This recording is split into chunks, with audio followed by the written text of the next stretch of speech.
Halo sahabat semuanya, selamat datang kembali di Satu Tingkat, tempat kita membedah dunia dari sudut pandang yang nggak biasa.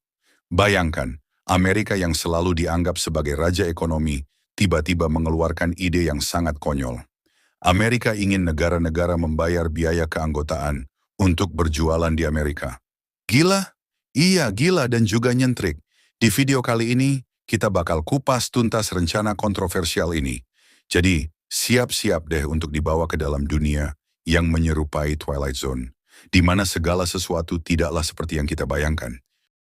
Mari kita mulai dengan fakta dasar yang bikin kita semua terdiam sejenak. Amerika, yang selama ini dikenal sebagai negara dengan ekonomi paling powerful di dunia, ternyata menghadapi masalah yang jauh lebih besar daripada yang terlihat. Utang nasional melonjak ke angka yang menakutkan, dan pemerintah terpaksa mencari cara ekstrim untuk mengalihkan beban ke sektor swasta. Di tengah kekacauan ini, muncul wacana untuk memangkas pengeluaran pemerintah, menurunkan suku bunga, dan bahkan mencabut regulasi sistem perbankan. Semua itu terdengar seperti upaya untuk menyelamatkan ekonomi, tapi apakah benar itu solusi yang jitu? Di satu sisi kita lihat betapa parahnya kondisi fiskal Amerika yang terjebak dalam utang raksasa dan pengeluaran yang tak terkendali.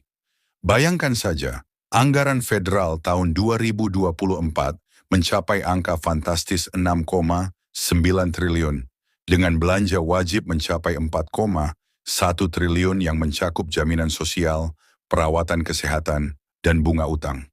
Maka sisa pinjaman mencapai 2 triliun dolar, angka yang mengerikan. Nah, disinilah titik kritis muncul. Apakah sektor swasta mampu mengisi celah kekosongan itu? Seperti yang pernah diungkapkan dalam pertemuan di Economic Club of New York, ide untuk mengalihkan pinjaman ke sektor swasta sembari menghapus beberapa regulasi terdengar menarik. Tapi tunggu dulu, ide paling gila muncul ketika kita masuk ke ranah tarif dan pajak. Bayangkan, Trump mengusulkan penghapusan pajak bagi orang yang berpenghasilan di bawah 150 ribu dolar per tahun. Di atas kertas, ini terdengar seperti solusi cerdas untuk meningkatkan daya beli dan konsumsi. Tapi, coba pikirkan kembali. Tanpa ada kontribusi pajak dari mayoritas rakyat, siapa yang akan membayar biaya besar untuk mengoperasikan sistem pemerintahan? Bahkan, ada perkiraan bahwa jika kebijakan ini diterapkan, defisit tahunan bisa meningkat minimal 700 miliar dolar Amerika hingga 2035. Serius, bagaimana mungkin ide yang tampak merakyat ini justru bisa meledakkan utang nasional? Selanjutnya, kita beralih ke topik yang makin memanaskan.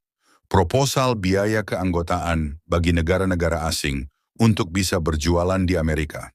Di balik ide ini, tersimpan pemikiran yang sangat kontradiktif.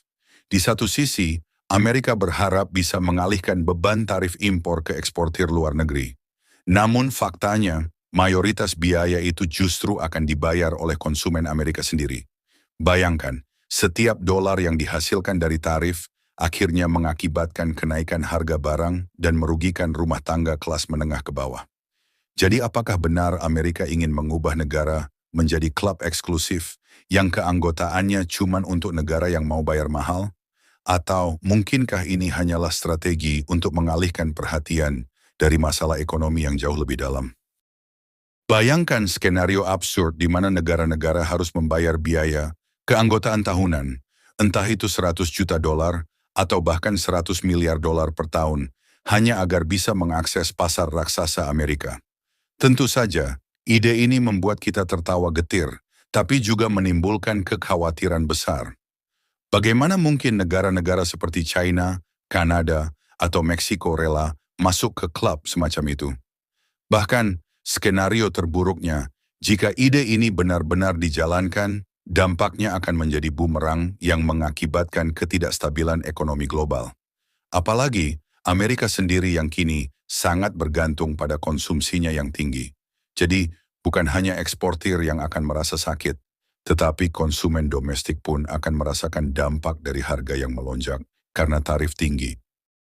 Lalu, mari kita lihat perdebatan tajam mengenai tarif impor. Ada argumen yang mengatakan bahwa tarif impor justru akan melindungi industri dalam negeri. Tapi jangan tertipu, Kebijakan tarif ini ternyata mengalihkan kekayaan dari Main Street ke kas pemerintah, tanpa memberikan manfaat nyata kepada masyarakat luas. Seandainya seluruh tarif impor yang dikumpulkan diteruskan ke eksportir, harganya pasti turun, dan rasa sakitnya akhirnya akan jatuh ke konsumen. Sementara itu, pendapatan rumah tangga yang sudah terbatas akan semakin tertekan, terutama di tengah inflasi yang tak terkendali. Inilah ironi dari kebijakan yang seharusnya melindungi ekonomi, tetapi justru menambah beban rakyat kecil. Kita juga tidak bisa mengabaikan pernyataan kontroversial dari tokoh-tokoh seperti Besson dan Lutnick yang pernah mengemukakan bahwa ekonomi global sedang berada di ujung tanduk. Mereka menyuarakan perlunya penurunan suku bunga dan deregulasi sistem perbankan sebagai solusi. Namun di balik itu tersembunyi ancaman yang jauh lebih serius. Penurunan suku bunga yang signifikan tanpa pengendalian yang tepat justru bisa memicu gelembung ekonomi yang pada akhirnya meledak, meninggalkan luka mendalam bagi perekonomian global.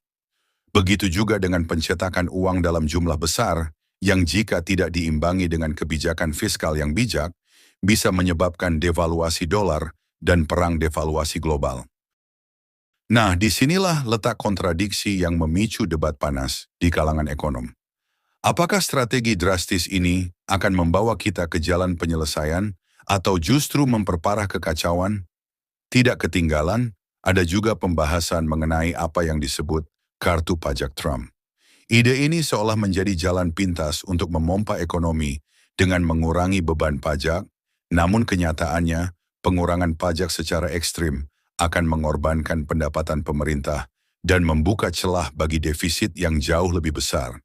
Bayangkan, jika pemerintah kehilangan sumber daya utama untuk pembiayaan layanan publik, maka sektor-sektor vital seperti kesehatan, pendidikan, dan infrastruktur akan terpuruk. Sambil kita merenungkan absurditas dari berbagai kebijakan tersebut, muncul pertanyaan, apa yang sebenarnya diinginkan oleh Amerika? Apakah mereka ingin menyelamatkan ekonomi dengan mengalihkan beban dari sektor publik ke swasta? Ataukah ini merupakan manuver politik untuk menutupi kekacauan fiskal yang sedang berlangsung? Di balik setiap proposal, terdapat logika yang nyaris tidak masuk akal, mulai dari pemotongan belanja pemerintah, pengurangan pajak, hingga tarif impor yang justru membebani konsumen domestik. Seolah-olah seluruh kebijakan ini hanya sebuah tirai asap yang menutupi kegagalan dalam pengelolaan keuangan negara. Bayangkan saja di masa depan, jika kebijakan ini dijalankan tanpa perhitungan matang, utang nasional Amerika bisa melonjak dari 100% ke 160% dari PDB. Ini bukan hanya soal angka, tetapi juga tentang masa depan ekonomi global yang semakin rapuh. Negara-negara lain yang selama ini bergantung pada pasar Amerika mulai mencari alternatif untuk mengurangi ketergantungan mereka. China, misalnya, dengan cepat memotong hubungan dagang dan mengalihkan fokus ke pasar domestik serta kerja sama dengan negara lain. Sementara itu, negara-negara Eropa dan Meksiko pun mencoba mencari celah untuk menghindari biaya keanggotaan yang dijatuhkan oleh Amerika. Dengan begitu, di satu sisi Amerika mencoba memaksakan aturan, sedangkan di sisi lain, dunia mulai menemukan cara untuk bertahan hidup dan beradaptasi.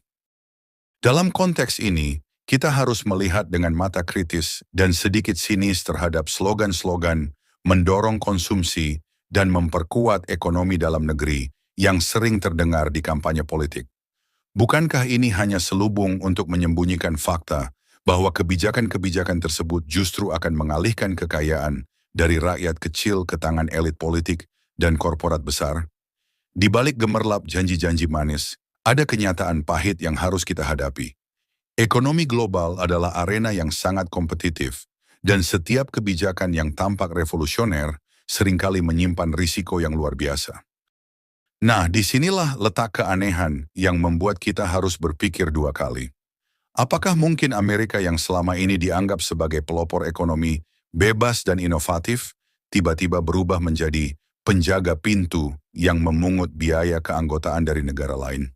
Atau mungkinkah ini hanyalah strategi jangka pendek untuk menutupi kekurangan dalam pengelolaan keuangan yang sudah memburuk? Terlepas dari itu, yang jelas kebijakan-kebijakan ini bukan hanya soal angka dan neraca perdagangan, tetapi juga tentang bagaimana kita melihat masa depan global yang semakin saling bergantung, namun penuh dengan kepentingan yang berbenturan. Jadi, apa pendapat kalian? Apakah ide untuk membayar biaya keanggotaan bagi negara yang mau berjualan di Amerika ini merupakan solusi cerdas atau justru bumerang yang akan menghancurkan pasar global? Silakan berikan pendapat kalian di kolom komentar. Jangan lupa like jika kalian menikmati video ini dan subscribe untuk mendapatkan info menarik seputar ekonomi, geopolitik, dan topik-topik seru lainnya yang bisa bikin otak kalian berpikir. Sampai jumpa di video berikutnya. Salam satu tingkat.